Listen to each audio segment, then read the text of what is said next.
ಕೋಲಾರದಲ್ಲಿ ಮುಂದುವರಿದ ಮಳೆರಾಯನ ಅಬ್ಬರ. ತಡರಾತ್ರಿ ಸುರಿದಂತಹ ಮಳೆಯಿಂದಾಗಿ ಭಾರೀ ಅವಾಂತರವೇ ಸೃಷ್ಟಿಯಾಗಿದೆ.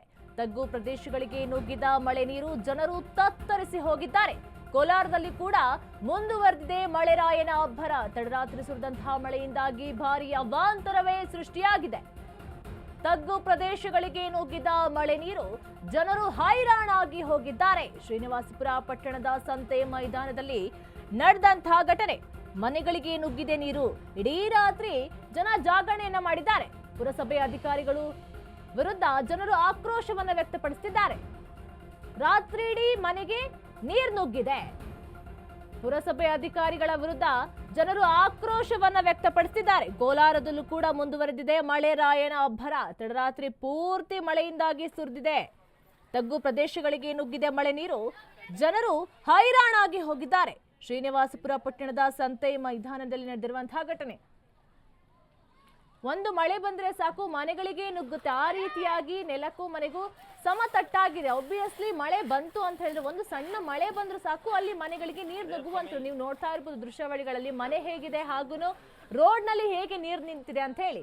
ಸಮತಟ್ಟಾಗಿದೆ. ಮನೆ ಜಾಗಕ್ಕೂ ರೋಡ್ಗೂ ಕೂಡ ಸಮತಟ್ಟಾಗಿರೋದ್ರಿಂದ ಒಂದು ಸಣ್ಣ ಮಳೆ ಬಂದ್ರೂ ಸಾಕು ಮನೆಗಳಿಗೆ ನೀರು ನುಗ್ಗುತ್ತೆ. ಇನ್ನ ರೋಡ್ ಕೂಡ ಅದೇ ಪರಿಸ್ಥಿತಿಯಲ್ಲಿದೆ. ಇನ್ನ ಮನೆ ಕೂಡ ರೋಡ್ ಒಂದೇ ಮಟ್ಟದಲ್ಲಿ ಇರೋದ್ರಿಂದ ಒಬ್ವಿಯಸ್ಲಿ ಒಂದು ಸಣ್ಣ ಮನೆ ಬಂದ್ರೂ ಕೂಡ ಒಳಗಡೆನೆ ನೀರು ನುಗ್ಗುತ್ತೆ. ಇಡೀ ರಾತ್ರಿ ಜನ ಜಾಗರಣೆಯನ್ನ ಮಾಡಿದ್ದಾರೆ. ಮನೆಯಲ್ಲಿದ್ದಂತಹ ದಿನಸಿ ಸಿರಿ ಎಲ್ಲಾ ವಸ್ತುಗಳು ಕೂಡ ನೀರ್ ಪಾಲಾಗಿದೆ. ಕೋಲಾರದಲ್ಲಿ 2 ದಿನಗಳಿಂದ ನಿರಂತರ ಮಳೆಯಾಗ್ತಾ ಇದೆ. ನಗರದ ರೈಲ್ವೆ ಅಂಡರ್ ಪಾಸ್ಗೆ ಜಲ ದಿಗ್ಬಂಧನವಾಗಿದೆ.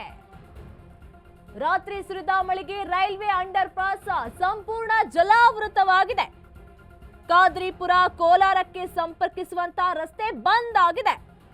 ಅಂಡರ್ ಪಾಸ್ ಜಲಾವೃತವಾಗಿ ರಸ್ತೆ ಸಂಚಾರ ಬಂದ್ ಆಗಿದೆ. ಸುಮಾರು 10 ಅಡಿ ಎತ್ತರಕ್ಕೆ ನಿಂತಿರುವಂತಹ ಮಳೆ ನೀರು. ಶಾಲಾ ವಿದ್ಯಾರ್ಥಿಗಳು ಸಾರ್ವಜನಿಕರು ಪರದಾಟವನ್ನ ವ್ಯಕ್ತಪಡಿಸ್ತಾ ಇದ್ದಾರೆ. ರೈಲ್ವೆ ಇಲಾಖೆ ಅಧಿಕಾರಿಗಳ ವಿರುದ್ಧ ಆಕ್ರೋಶ ವ್ಯಕ್ತವಾಗ್ತಾ ಇದೆ. ಕೋಲಾರದಲ್ಲಿ ಬಿಟ್ಟು ಬಿಡದೆ 2 ದಿನಗಳಿಂದ ಸತತ ಮಳೆಯಾಗ್ತಾ ಇದೆ.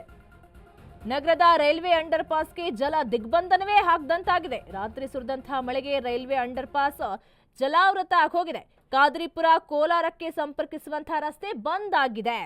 ಶಾಲಾ ವಿದ್ಯಾರ್ಥಿಗಳು ಹಾಗೂ ಸಾರ್ವಜನಿಕರು ಓಡಾಡಬೇಕು ಅಂತ ಹೇಳಿದ್ರು ಕೂಡ ಕಷ್ಟಪಡ್ತಾ ಇದ್ದಾರೆ. ರೈಲ್ವೆ ಇಲಾಖೆ ಅಧಿಕಾರಿಗಳ ವಿರುದ್ಧ ಭಾರೀ ಆಕ್ರೋಶವೇ ವ್ಯಕ್ತವಾಗ್ತಾ ಇದೆ. ಬಿಟ್ಟು ಬಿಡದೆ ಸುರಿತಾ ಇದೆ ಕೋಲಾರದಲ್ಲಿ 2 ದಿನದಿಂದ ಮಳೆ. ಇನ್ನ ಅಲ್ಲಿ ಮನೆಗಳು ಕೂಡ ಹಾಗೆ ಇರುತ್ತೆ, ರೋಡ್ಗಳು ಕೂಡ ಹಾಗೆ ಇರುತ್ತೆ.